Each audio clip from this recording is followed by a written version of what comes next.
Okay, so we left off on page 21 where the monster walked away for 3 days and 3 nights. 3 nights? Yeah, 3 nights. 3 nights. So page 22. At last, the monster came to a tiny village. It was supper time. He could smell cooking everywhere. He could see the smoke of warm fires coming from the houses. But should he go into one of them? Was there something to be afraid of? Yeah. He couldn't wait any longer. There was a large house nearby. From it came small voices laughing. He opened the door. The children inside stopped playing at once. Their eyes grew wide. Their mouths fell open. He was only trying to be friends when he put out his hand to them, but they screamed with fright. Their mother's eyes closed and she fell to the floor. A boy climbed out of the window and up to the roof. "It's the devil! It's the devil!" he shouted at the top of his voice. People came running from everywhere. The church bells clanged. Shouts filled the air, and the monster was frightened by it all. He turned and ran out of the house. But now the whole town was there. Some people could not stand to look at him. They screamed and ran away. Others just stood there. They were shaking so hard they couldn't move. Why were they shaking? Because they're scared. They were so scared. They were shaking and they couldn't move because they were so scared. But then a man cried out, "The boy is right. It is the devil. Drive him away. Drive him away," screamed the boy. We do that in the numbers. We do that in the numbers. Yeah, well, it's not numbers. It's the people screaming at at the monster that Frankenstein created. Because they were saying, "Get him away! Get him away!" They were so scared. So scared. So scared. The man picked up a big stone and threw it at him. It missed, but soon the air was filled with other flying things. The monster was hit and hit again. He tried to get away, but the people were all around him now, throwing stones and logs and bricks. Men jabbed him with long pointed things. An old woman threw a pot of boiling water at his face. Suddenly, he howled with a sound that was wilder than a beast. He tore a tree out of the ground and swung it at them. Everyone jumped out of the way. He threw down the tree and rushed out of town. The people chased him at first. Some of them had guns by then, and they were firing at him. But he ran like the wind and got away from them. When they say drive him away, that means that they chased him away. And jabbing is like this motion that I did when they jabbed him like a sword or a stick. Yeah, like that. Like poking, when you're poking someone.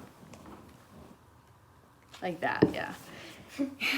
He was far from town, but he was hurt and in pain.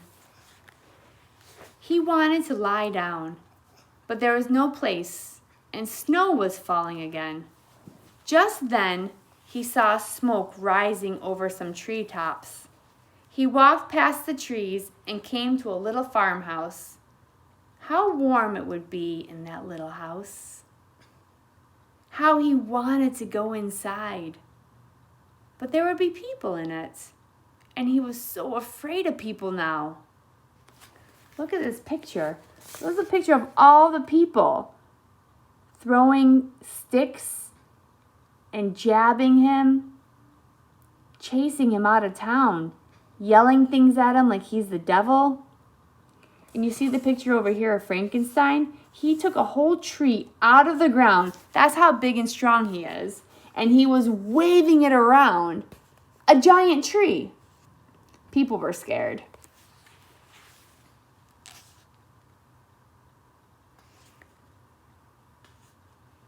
So just then he saw smoke rising over some treetops.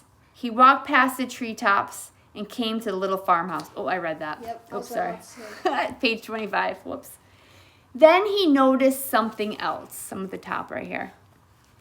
Right up against the house was a tiny hut. A hut is like a small house that's made not very well. Its roof was too low for even a child to stand inside. Perhaps an animal lived there. He sneaked up and looked inside. It was empty. He crawled into it and he lay down.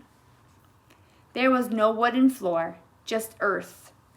When they say just earth, they mean dirt, just the dirt. But it was dry. My creature had gone through so much since the day that I made him. But now he closed his eyes and went to sleep. So when you lean something right up against it, it's actually touching it. And when Frankenstein said that his creature had gone through so much, he means that all the experience and all the troubles that he had was really draining. It was really making him very tired. So, before you move on, you have 2 questions. 1, character's motive. The monster was afraid before he entered the house full of people. Why did he decide to enter? Now remember, he was chased away by his creator, Frankenstein, and he walked alone for 3 days and 3 nights. And he heard people laughing and having fun. So you tell me, why did he decide to go there and see those people? Number 2, at first the monster tried to be friendly. But then he howled, like wolves go, ow, like that. He howled. And he swung, remember he swung the big tree at people. Why did he change? At the beginning of the book, he was acting like a baby. And he was all smiley, yeah, like a little happy baby.